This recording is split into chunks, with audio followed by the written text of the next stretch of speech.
And just like that, we've got the first sacking of the Premier League season. Nuno Espirito Santo has been sacked, relieved of his duties at Nottingham Forest by Evangelos Marinakis. This guy does not play. He rules with the iron fist. He strikes while the iron's hot. He does not play games. And if you cross him, if you get on the wrong side of this guy, there's no coming back.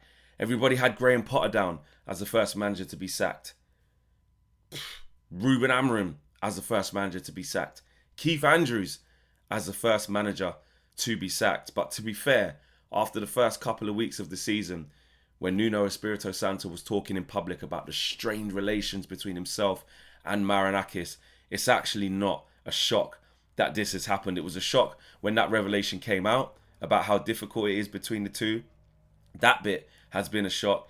But now it's transpired into the last couple of weeks. Even though Evangelos Marinakis was talking in public about it being calm, they'll find an agreement, two guys, they'll sort this thing out, it'll be fine. No, he's gone. And it was like just before midnight as well. So really ruthless settings, and the international break has the first victim, managerial victim of the Premier League. And Nuno Espirito Santo has been fired. And you know what? I just touched on it there saying it's not really a shock. Overall, it's not, because we knew about these relations, strained relationships between the likes of Marinakis and Nuno. Nuno going so public. I think it was it the first game, or was it the lead into the Palace game? No, I think it was the first game of the season they had when they won. But he was talking about the relationship between them, saying it wasn't the same. It's not so good.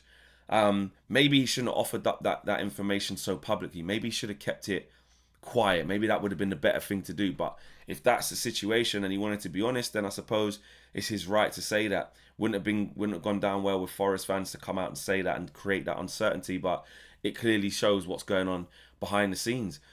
If you look at Forest as a whole, the reason why this is a shock overall, they got Europa League football. You saw what happened last year. They had a fantastic season under Nuno. They've really built something. He connected the fans with the football club again. He's been ambitious. They've signed some good players, very good players, and they've made a very competitive team in the Premier League over the last 2 years with the job that Nuno's done there. And Marinakis made sure that his Forest, were right there when Crystal Palace fumbled the bag with the Europa League. So they got the upgrade into that. A good chance of going far in it and competing to win it for sure, definitely. You look at some of the signings they've made this season. They've spent big money. James McAtee, Igor Jesus, Amari Hutchinson, Callum Mwendo, what's the other guy? Kabawa, I think his name is, from Rans. They made some really good signings, some real impactful, intentful signings, and wanted to go again and show that they can be a good team. Indai, look at him, he's come in, he looks great as well. They've retained the services of Morgan Gibbs-White. Marinakis saw to that as well. It looks like a club that's sticking to their guns. They've got the right people in the right places. They've definitely got the right manager, and everybody's on board. But it just shows you how quickly things can change, especially with a character like Marinakis, especially with somebody like him.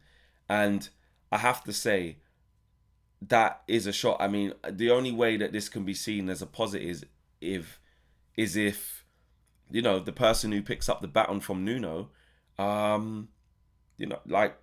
takes it and runs with it and improves on what's been done. Because if they regress, people are going to see this as a bad decision. But that's what happens in football. I remember when Bournemouth sacked Gary O'Neill, when they sacked Gary O'Neill, and everyone was like, wow, I don't think they should have done that. That's harsh. Got to give him some more games, this, that, and the other. And wasn't it Iriola next?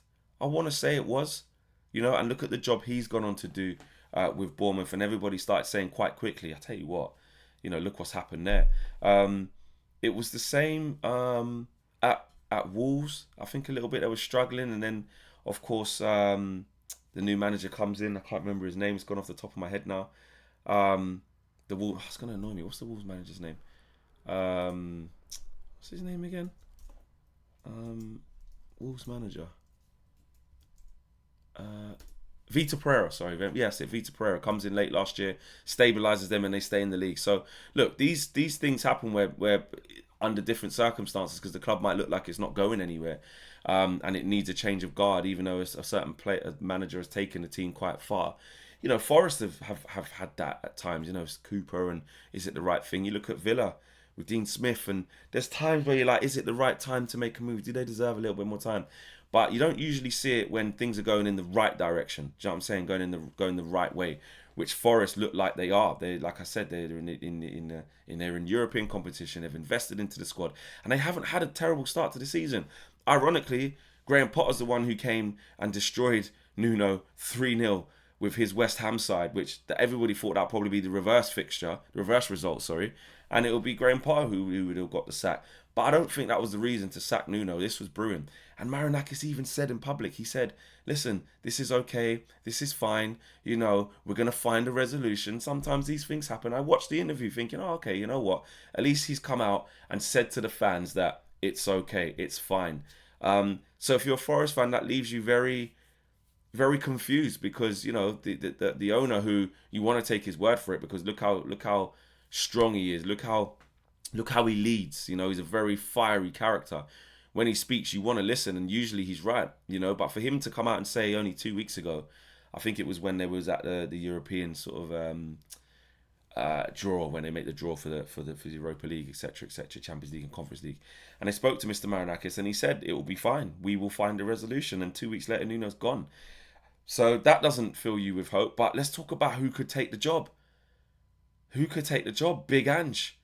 Big Ange. Let's talk Big Ange, because I think there's that Greek connection there. I think they know each other well, I've read. Forgive me if I'm wrong on that, but that's my understanding of the situation. Let me know, Forest fans, if I'm wide of the mark. He's just won the Europa League. He said he always wins things in his second season. He did. He also said before he got sacked by Spurs that the third season is always the best. Now, what a turn up for the books if his third season, albeit not with Spurs, but in the Premier League with Forest, would be sensational. And he retains the Premier League. He retains the Europa League. Someone with big experience in it. And actually, what we did see, what I saw anyway, I noticed with Big Ange Postecoglu last year, is that he didn't actually win that Europa League the Ange way. In the lead up against Bodo Glimt, against Eintracht Frankfurt, and of course in the final against United, there was a lot of pragmatism there. There was a lot of defending. There was a lot of seeing the game out, keeping clean sheets, things that you don't normally associate with him. He just did what it took to win. Now, was that because of how bad it was at Spurs and they put all their eggs into that basket, so he was a little bit more flexible? Or was that a new string to Ange's bow we didn't expect to be there going forward? Time will tell. So that's one candidate. Jose Mourinho. Can you imagine Jose at packed out City ground, under the lights, Europa League, you know, going through the rounds, feeding off that energy from the crowd? Because I can. Clough-like. Do you know what I'm saying? This is a serial winner. The only problem with that is if it goes wrong with Jose with someone like Marinakis around, I don't want to be a fly on the wall in that room. So listen, very excited though for the neutral. I mean, I don't necessarily think that this should have happened. It's sad because I think Nuno was doing a really good job. But I think when you look at Edu coming in and a change of strategy, a change of alignment, a realignment needs to take place, a change in ambition and how quickly they want to get there, and a change in the image of the team and how they see it. You get these sort of these pushbacks, don't you? You get these things that happen where people are like, you know, they don't see eye to eye, and things change very, very quickly when there's a change in hierarchy. So maybe that would play the part to do with it. I'm sure Nuno will speak at a different time as to why this happened, or things will come out in the press about why this has happened. But it has happened. Nuno Espirito Santo, the first manager to be sacked this season in the Premier League. Who will be second? You guys let me know about that. And who should be the Forest manager going forward? Forest fans, let me know how you're feeling about this. Is this a good thing? Is this a bad thing? Are you devastated? Are you shocked? Are you angry? Neutrals, how do we feel about this as well? Let me know. Take care. I'm out of here. Peace.